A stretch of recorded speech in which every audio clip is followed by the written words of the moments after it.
बहुत समय पहले की बात है। एक छोटे से पहाड़ी गांव सीरतगढ़ में दो मित्र रहते थे, नमन और रोशन। नमन एक रईस जमींदार का बेटा था। उसके पास हर ऐशो आराम की चीज थी, नौकर और शानदार घर। वहीं रोशन एक गरीब किसान का बेटा था, जो दिन भर अपनी खेतों में मेहनत करता था और जो खेती से आमदनी होती उसी से गुजारा करता था।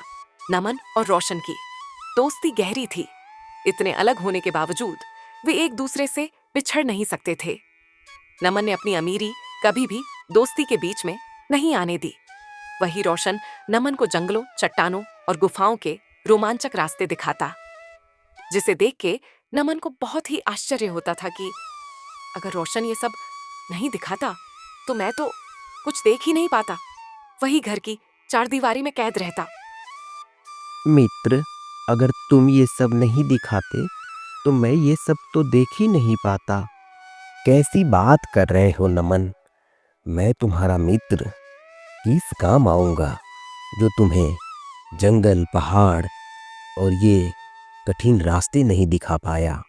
आखिर कभी तो ये तुम्हारे काम आएंगे। एक सुबह दोनों जंगल में घूमने गए थे। तभी एक हाथी, जो इंसानों को देख के उन्हें मारने दौड़ता था, उनके पीछे पड़ गया। दोनों तेजी से भागे, पर रोशन को लगा कहीं नमन भाग न पाए। उसने अपने कंधे पर नमन को बैठाकर तेजी से भागा और उसको बचा के गांव वापस लाया। रोशन, आज तुमने मेरी जान बचा दी। मैं तो आज लगा कि उस हाथी के चंगुल में फंस जाऊंगा। मित्र, तुमने मेरी जान बचा के बहुत बड़ा एहसान किया है। पता नहीं मैं एहसान चुका पाऊंगा कि नहीं। ऐसी बात नहीं है नमन, मित्रता में कोई एहसान नहीं होता। मैंने तो बस तुम्हें उस हाथी से बचाया है, जो कि मेरा कर्तव्य था। अब मैं थोड़ा मजबूत हूँ, तेज भागता हूँ। इसका मतलब ये नहीं कि मैं तुम्हें छोड़ के भाग जाऊं। मुझे तो तुम्हें बचाना ही था मित्र। समय ने करवट लिया और गुलाब किसान के यहाँ मुसीबतों का पहाड़ टूटा और रोशन की तबीयत बहुत ज्यादा खराब हो गई और वो अब बिस्तर से उठ भी नहीं पाता था। दोनों पति पत्नी का हालत खराब था। आखिर अचानक हो क्या गया? एक गांव के हकीम रात में ही आके गए थे, पर बोले मेरे बस की बात नहीं। गांव वालों ने औषधियों के जानकार साधु महाराज के पास खबर भेजवाई थी। सुबह सुबह साधु महाराज सीरतगढ़ आते हैं और गुलाब किसान के यहाँ जाते हैं। साधु महाराज, अब आप ही कुछ कर सकते हैं। हम दोनों को तो कुछ समझ में नहीं आ रहा। रोशन तो उठ ही नहीं पा रहा, न कुछ बोल रहा है। उपाय कठिन है बेटी। मैं थोड़ा बाहर गुलाब से बात करता हूँ कि उस उपाय को कैसे साधा जाए। समस्या गंभीर है, पर इसका मतलब ये नहीं कि इसका समाधान नहीं है। तुम हिम्मत मत हारो गुलाब। इस समस्या के समाधान के लिए शक्ति और साहस की जरूरत है। अगर जो कोई भी ये शक्ति और साहस जुटा पाएगा, वो पौधा लाके अगर मुझे देगा, तो बस उसके छूने मात्र से ही रोशन की तबीयत ठीक हो जाएगी। पर वो पौधा लाना इतना आसान भी नहीं है। उसमें काफी खतरा और चुनौती है। अगर कोई है साहसी, अगर वो पौधा ला दे, तो रोशन की तबीयत बचाई जा सकती है। साधु महाराज, मेरी हालत तो वैसे ही खराब है। पता नहीं आप क्या कह रहे हैं।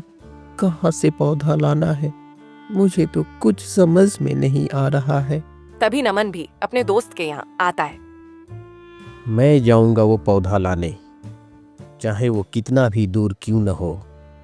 मैं उस पौधे को लेके आऊंगा, चाहे कितनी भी खतरा और चुनौतियां उठानी पड़े। मैं वो पौधा जरूर लेके आऊंगा, जिससे रोशन की तबीयत ठीक हो जाए। रोशन मेरा दोस्त है और मैं अपने दोस्त के लिए कुछ भी कर सकता हूँ, चाहे मेरी जान ही क्यों न चली जाए, पर मैं वो पौधा लेके जरूर आऊंगा। बालक, तुम साहसी नजर आ रहे हो, पर ध्यान से सुनो। यहाँ से नज़दीक में जो जंगल है, उसी जंगल में एक गुफा है।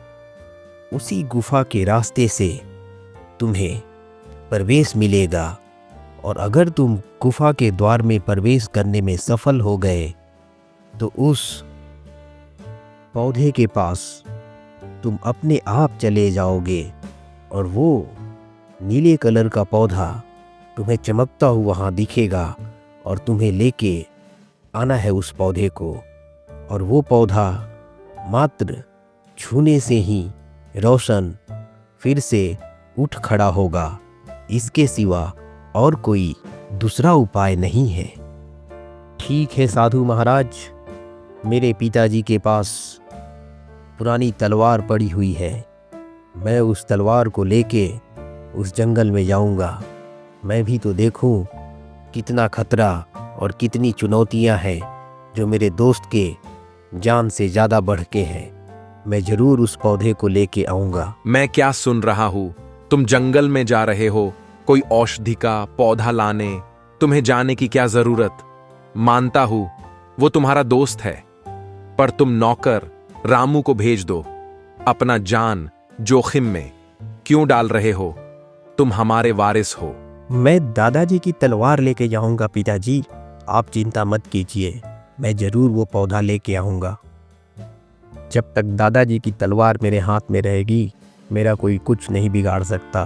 दादाजी ने मेरे को बचपन में बताया था कि जब तक वो तलवार तुम्हारे हाथ में रहेगी, कोई तुम्हें छू भी नहीं सकता है। पर बेटा, उस तलवार से क्या होगा? तुम तो उसको अच्छी तरह से चलाना भी नहीं जानते हो। पिताजी आप चिंता मत कीजिए। रोशन मेरा दोस्त है और इस समय वो जीवन और मृत्यु से जूझ रहा है। मेरा उसका जीवन बचाना मेरा कर्तव्य है, और मैं उसके जीवन बचाने के लिए ज़रूर जंगल में जाऊंगा और औषधि वाले पौधे लेके आऊंगा।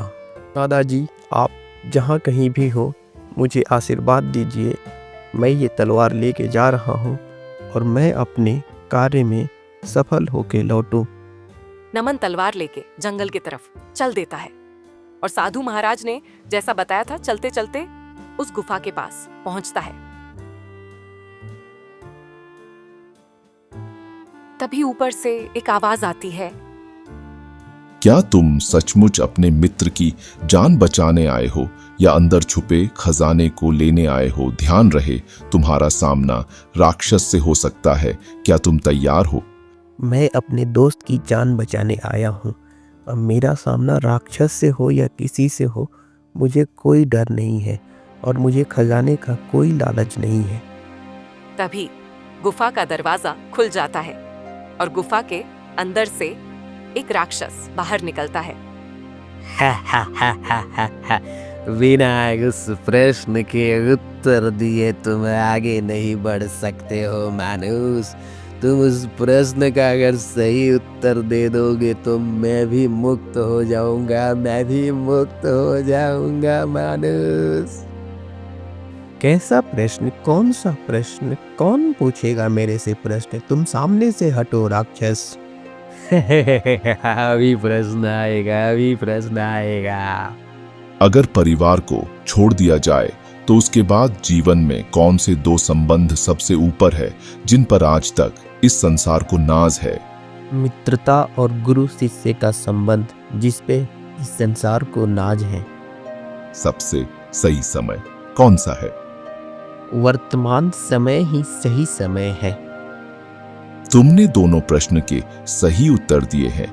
तुम अपने मित्र की जान बचाने में अवश्य सफल रहोगे।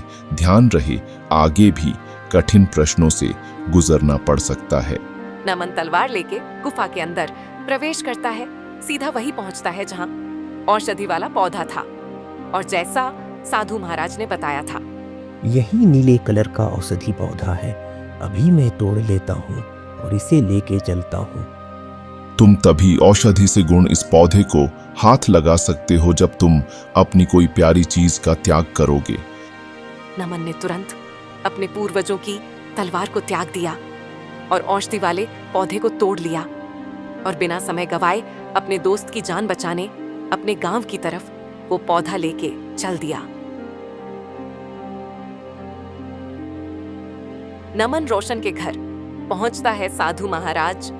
उस पौधे से जैसे ही रोशन को छूते हैं, रोशन उठ के बैठ जाता है।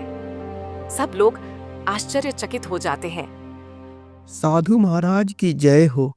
धन्य है नमन जैसा मित्र, जिसने अपनी अमीरी की परवाह किए बिना अपने एक गरीब मित्र की जान बचाई है। भगवान ऐसे मित्र सबको दें। हमें तुम पर नाज है नमन। साधु महाराज की जय हो, जय हो। सच्ची मित्रता अमीरी और गरीबी नहीं देखती। और भी रोचक कहानियों के लिए इस चैनल को लाइक, शेयर और सब्सक्राइब जरूर करें। नमस्कार।